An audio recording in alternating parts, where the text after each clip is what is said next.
In this video, I'm gonna go through a complete breakdown on why I decided to shut off my Zillow account after spending thousands of dollars every single year and getting some results. So I'm gonna break down the math and some of the things that you should consider before you either buy Zillow Leads or you continue to buy this lead source, especially going into this new challenging market.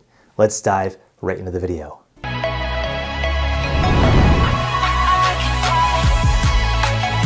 My name is Chris with the Empire of Real Estate YouTube channel. On this channel, we talk about real estate, personal finance, and entrepreneurship. If you like this kind of content, smash the like button. Before we get started, check out the guide down below. It is a complete CRM pipeline setup guide. It's exactly how I set up my own real estate business and my real estate team to get more predictable income. The worst thing is you're buying all these leads, you're spending all this money on your business, and you start seeing houses go on the market that you have the lead for, but you never converted it because you don't have a predictable, repeatable system that reminds you when to follow up with leads. So I put together a complete guide down below how I set up my own business to make it much more predictable. So make sure you check that out. So let's talk about Zillow Leads. I remember once upon a time, Zillow Leads was one of the best investments you could make for your real estate business. Back when I started in 2015, it was one of the best lead sources and would consistently get me 1 or 2 deals a month. And I didn't have a huge budget. I was just starting out and this was kind of my bread and butter. So I'm not one of those agents that was always like, hey, don't buy Zillow Leads, don't buy Zillow Leads, don't buy Zillow Leads. I bought them for a very long time, especially when they made sense. But now things have changed. Everything has gone up. And if you've noticed, or if you've made any calls, and if you've done some shopping for leads, you probably know that they're super expensive. And in this video, I want to break down how I decided to pull the plug on Zillow Leads so you can do the math in your market and decide if it's a good investment still, or if it's time to walk away and look for something else. So to get started, I want to go into some of the costs and how to break down if this lead source is going to be profitable for you or it's not.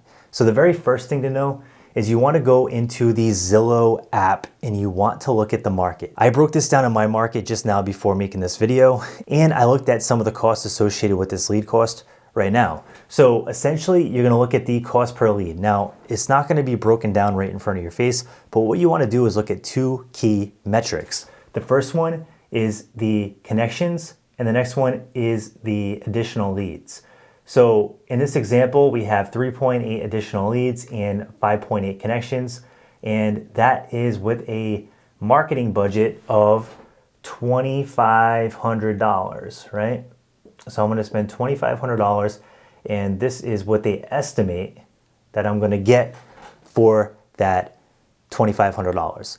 Now, what you want to do is you want to round it up, and then you want to divide it by your marketing cost. So here we have $2,500.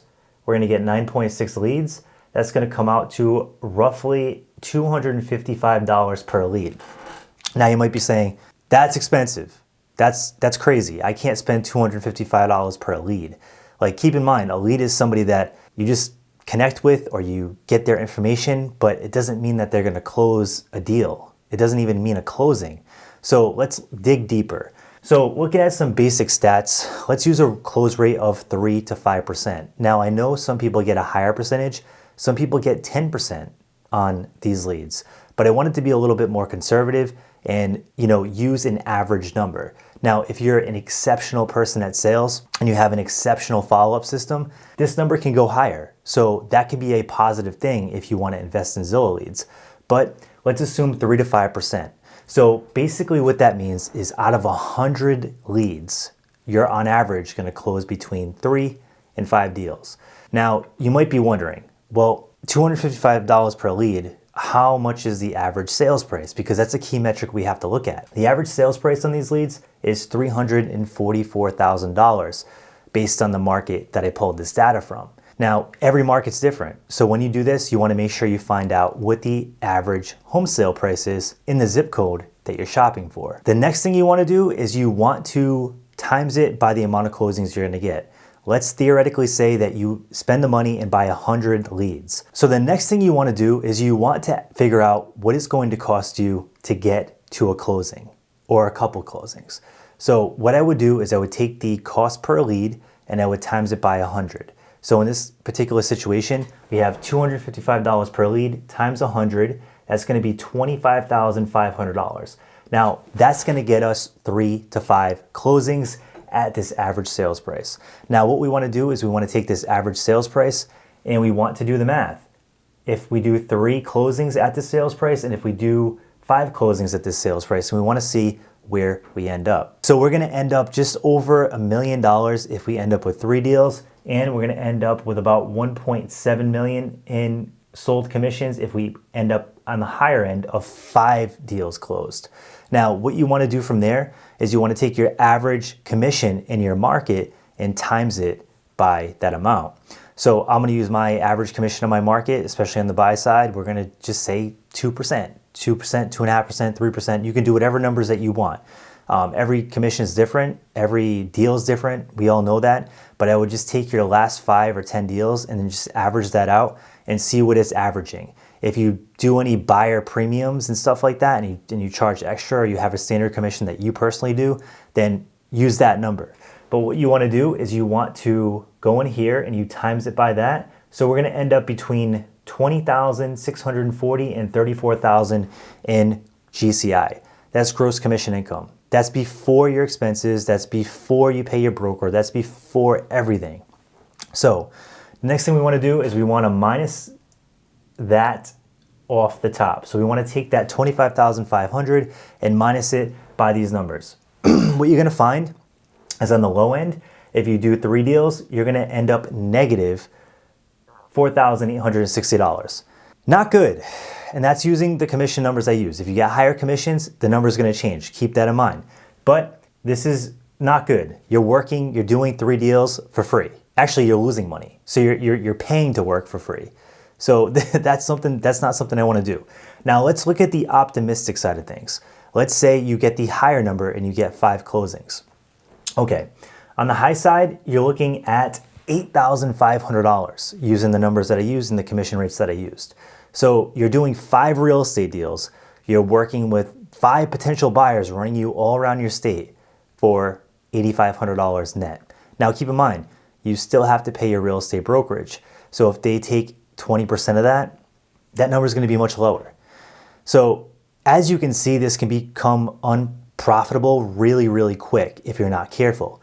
Now, if you're a team leader and you're paying agents, then forget it. This whole math thing isn't working out at all. And that's something that I had to figure out because I was buying Zillow Leads for the longest time. And it's very, very hard in this market to make a good profit margin on the leads.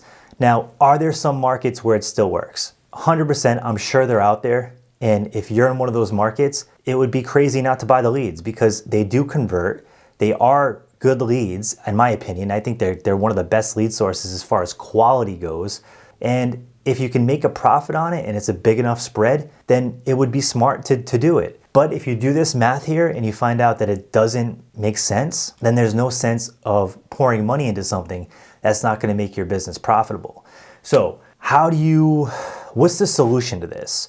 Because you might be wondering like, hey, I'm very Zillow dependent. I depend on Zillow. A lot of my stuff comes from Zillow, and I kind of hope that I can find a solution to this because if this isn't that profitable, then what do I do? So now I just pointed out a potential problem in your business, but I want to give you some kind of a solution to that problem because I was in that predicament for a little while and I had to figure something out that would make sense.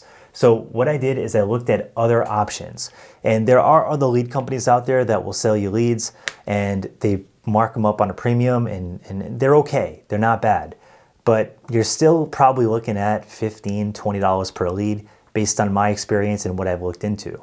So that's not a bad thing, but you have to look at the lead source and figure out what quality of lead do you want to work and what's the intent behind that lead.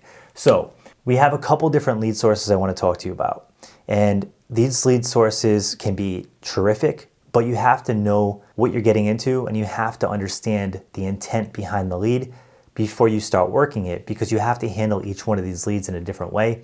And if you do that, you can be very successful. But if you don't do that, it's going to be a challenge. The very first one is going to be Facebook leads.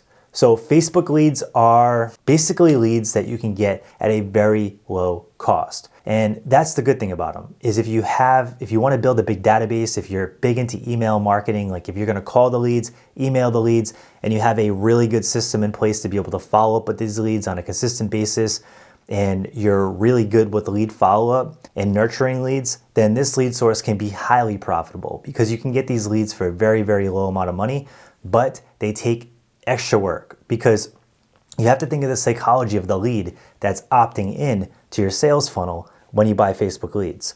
These people are just scrolling. They're not intending to click a house or buy a house. They're not searching for a house necessarily.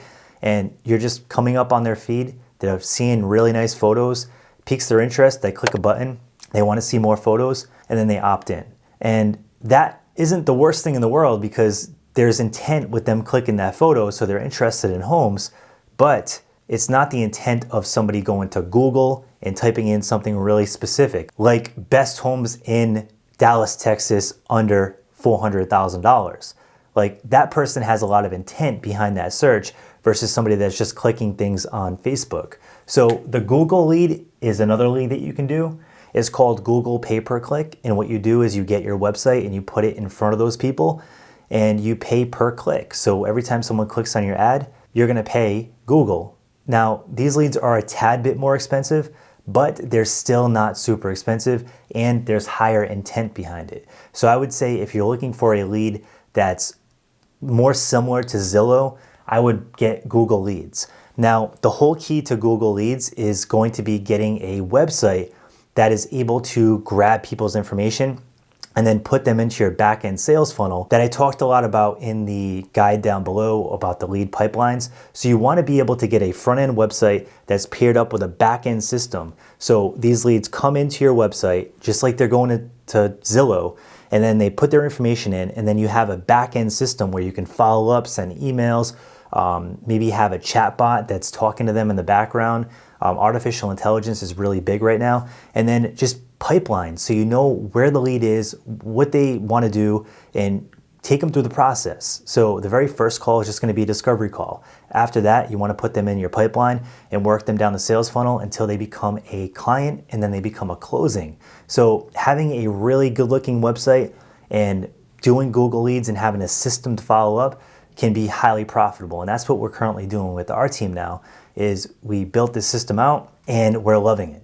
I really, really love it. And the best part is I own the system. I own the domain name, I own the website. I don't own Google, but it's really a powerful thing and I'm saving so much money by doing Google Leads. So that's the next thing I would look into. The next thing I would look into is database leads. Now, database leads can be lists that you buy off of data companies. These could be motivated seller lists. These can be renter lists. These can be absentee owner list. And I've seen these lists where you can buy these for 15, 20, 30 cents a lead. So they're super inexpensive. The challenge is they're cold call leads. So you're calling these people and you have to be really, really good on the phone because unlike these first two leads, the Facebook leads and the Google leads, they're not coming to your website and putting their information in your website. That's more like a warm lead. That's like a visitor lead. That conversation is very different than somebody that you're just calling out of the blue that has no idea who you are. So this is a more advanced strategy, but if you take the time to learn how to prospect and make calls, it can be super lucrative because some people, what they'll do is they'll spend 2 hours a day on the phone, 5 days a week, and then they'll go in here into their RedX system or their Mojo system. And what they'll do is they'll spend time prospecting and then they take the leads out of that system. They kind of use it as a fishing pond, and that's what we do in our team. And then we fill up our CRM system that we have all built out. So our CRM pipeline gets built out with these 15 through 30 cent leads, right? That's how we do it. And that can be an excellent system to really grow a huge database. And it takes work, it takes a lot of time, it takes a lot of effort, but you can have huge margins in your business by doing this. So in my opinion, I would focus on building a system, building something more predictable, and not having to depend on these lead companies that can just wake up one day and say, hey, I'm going to double the lead cost because there's huge demand, and agents aren't doing the math and figuring out what they're going to actually net on these deals.